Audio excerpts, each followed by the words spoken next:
It is the second day of Hanukkah, and despite the war raging between Hamas and Israel and the rise in anti-Semitism here at home, members of the Jewish community say they are not letting their faith waver. WUFT's Lauren Miranda is live in the newsroom with more on the heightened emphasis put on the holiday. That's right, Sarah. I spoke with a rabbi and 2 Jewish students, and in spite of the circumstances, Hanukkah is still worth celebrating. Hanukkah is a little different this year.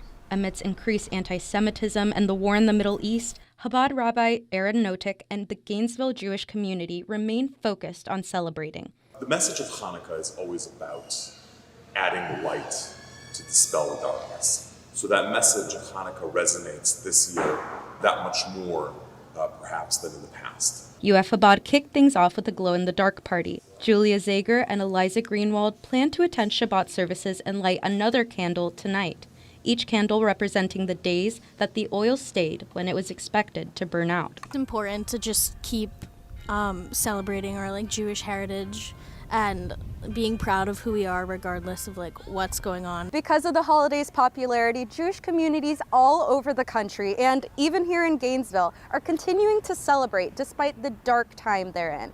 The Festival of Lights has a ton of fun traditions, just like the dreidel. Hanukkah is typically celebrated with oily foods like jelly donuts and the traditional potato pancakes that Julia and Eliza love.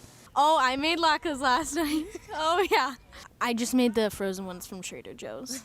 Throughout the 8 days, Jews around the world reflect on the lessons. We know the story of Hanukkah is about Jewish resilience and how we as a people have remained alive and thriving no matter how many hardships we've endured. So I think especially with what's going on right now, it's cool to see how we're still lighting the candles, we're still doing those traditions. Traditions started thousands of years ago, now a reminder of the miracle of light in the darkness.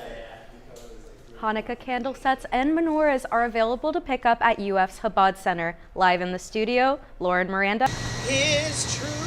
The Rosa Parks Quiet Courage Committee honored her legacy on the 68th anniversary of her silent protest. The theme of the day, keep up the fight. What Rosa Parks stood for, to make a way for me and others to be able to have the freedoms that we often take for granted. We have to continue to have courage and not let the haters speak for us. Just outside the Rosa Parks transfer station, Reverend Milford Greiner opened the ceremony with a prayer. He thanked the committee for 18 years of dedication. The NAACP Alachua County and the MLK Junior Commission also attended the service. This common ground where all of Gainesville comes and goes is a constant reminder to display the quiet courage that its namesake stood for, or rather, stayed seated for. Prayer, hymns, and words of encouragement guided the ceremony. Then, Mayor Harvey Ward declared December 1st as Rosa Parks Day. And to the Reverend's surprise, the mayor duly declared December 1st as Reverend Milford Greiner Day, honoring his 40 years of service. All kinds of reasons people get into politics, and you see a few here and there who are strictly about service and who will make the right vote at any time, no matter what the impact on their future generation. We need more of those. Across Florida, counties have banned books about Parks' legacy. Some omit her race. In Gainesville, leaders hope no one feels like a second-class citizen ever again. That's right. I've carefully reviewed more than 8 hours of police body cam footage. That footage revealed previously unreported information, which included a potential hate threat that GPD had been investigating earlier that day.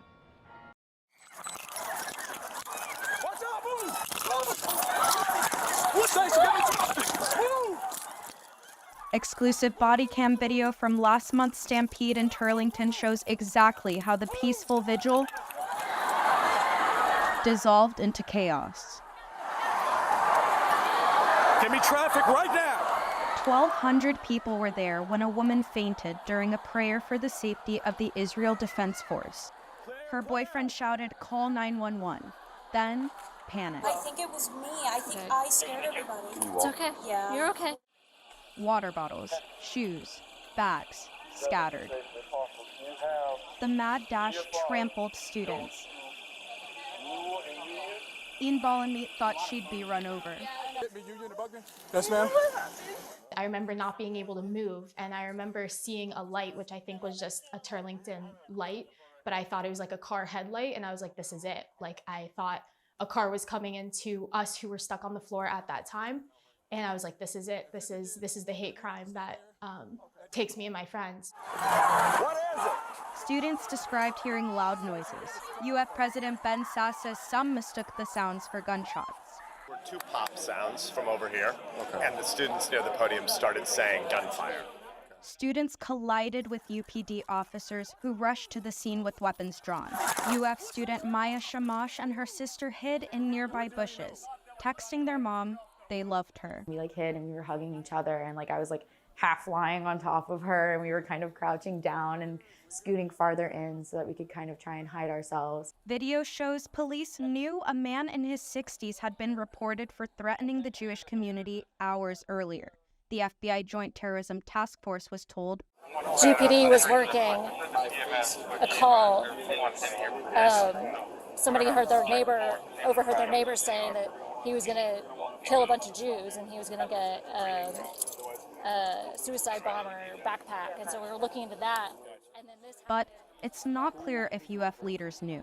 I think we should get this with the prison officers, okay? UF spokeswoman Cynthia Roldan declined to comment on making the warning public. UF Hillel and Chabad also declined to comment, but this is still a developing story as the FBI Joint Terrorism Task Force continues to investigate the threat. Reporting live in the field, Lauren Miranda, WUFT News. Lancaster Correctional Institution's Marine Service Technology Program gives inmates the opportunity to gain valuable skills to use upon release. 20 inmates are part of this program, gaining hands-on experience in a field they are interested in. The goal is to have enough experience to get hired after release. In the Marine Technology Program, participants get to take apart and repair boat engines. Inmate Jody Hyde is one of the students who says he will use these skills in the future. My dad actually has 6 defunct motors waiting on me when I get home, so it's, I'm still going to use these skills. There is even a wait list for inmates who want to be part of the class. Hyde says many of the men enjoy having a space to learn in. It teaches us new skills, it keeps us involved, it gets us out of actual prison environment. I tell a lot of these guys, this is an oasis. The program is comprised of classroom learning with textbooks and videos, but mostly hands-on. Inmates gain experience in motor repair service and electrical system troubleshooting, among other areas. The equipment used is bought with money allocated to the programs. Companies will also donate old engines and tools. Program Administrator John Reed says it's important inmates have a skill set to use when they finish their sentence. We're encouraging these guys to invest their time rather than to just do their time. Reed says experiences like these will not only benefit inmates, but society. We're not trying to build better inmates, we're trying to build better neighbors.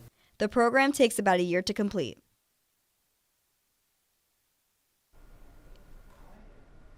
There are also 3 other programs, including environmental, culinary, and masonry classes that inmates can be involved in. Reporting live from the newsroom, I'm Alexa Herrera, WUFT News.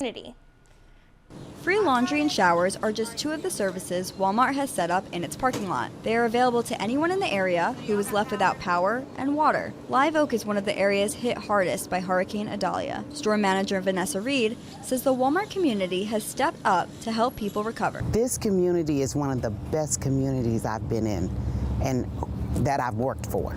So am I pleased? Yes, I am ecstatic. People can drop off their laundry to be done by one of the workers, or they can do it themselves. The nonprofit Operation Barbecue Relief is also on site giving away free food. CEO Stan Hayes says it's been rewarding to give hot meals to people and their families. The hugs, the tears, the thank yous are, that's the payment for most of the people out here. Walmart employees are also volunteering their time to help distribute the food. On the menu today is pork loin, vegetables, and bread. By the end of today, they will have served 28,000 hot meals to people in need from Hurricane Idalia. Workers are also encouraging people to take food back to their neighbors. It's pretty inspiring for us to see how the communities come together when we come out during such a bad time. The services will be available from 12 to 8 p.m. daily for the next 2 weeks. Alexa Herrera, WUFT News. students to arrive. WUFT's LeviD'AmatoWUFT visited University of Florida's Hillel and Chabad to check in on the festivities. Gainesville's Jewish community celebrates the start of year 5784. The Jewish New Year, known as Rosh Hashanah, starts tonight and ends on Sunday. Rabbi Jonah Zinn of UF's Hillel congregation is expecting a large turnout. Rosh Hashanah is one of the most significant days in the Jewish calendar. So we have hundreds and hundreds of students that choose to be with us and to celebrate together as a community. The holiday is celebrated with traditional foods and a religious service. Those traditional foods are sweet ones, like apples and honey, cookies, and pomegranates. Throughout the day, students have been receiving boxes like the one I have right here. I have the classic apples and honey. This symbolizes the coming of a sweet new year. Down the road from Hillel, Chabad will also host a Rosh Hashanah dinner. The Rosh Hashanah dinner is something that's conducted here in a large family atmosphere. Everyone is made to feel comfortable and at home. Chabad will welcome UF President Ben Sass for dinner. On the menu, brisket and matzo ball soup. Rosh Hashanah is the start of what is called the high holidays. Being in college, my first year was a little bit hard, but now I choose to stay. I could have gone home. I live in Miami, it's not far, but I choose to stay because I think the community here is so wonderful, and I also love spending it with my friends. And like her, many students are ready to celebrate in their home away from home. LeviD'AmatoWUFT, WUFT News. Information on the K-9 unit last night. WUFT's LeviD'AmatoWUFT is here to tell us what happened at the meeting and how people felt about it. Gainesville Police Department's K-9 unit is under scrutiny after an incident last July with a police dog. A community discussion yesterday quickly turned hectic as neighbors clashed over the unit's suspension. I spoke with community members to learn more about their concerns. No, it's insulting. Our people are being brutalized by y'all, and y'all protecting the system instead of actually protecting people. City leaders presented information about the unit. The city manager, chief inspector, and the current and former police chief spoke on its benefits. The unit was disbanded following the mauling of Terrell Bradley by a K-9 in July. Some didn't feel heard at the meeting held at Joseph Williams Elementary School. They adjourned the meeting right before I wanted to speak, and they adjourned the meeting because I think they want to blame community members for being upset. As neighbors shared their opinions, tensions arose when people started yelling at each other.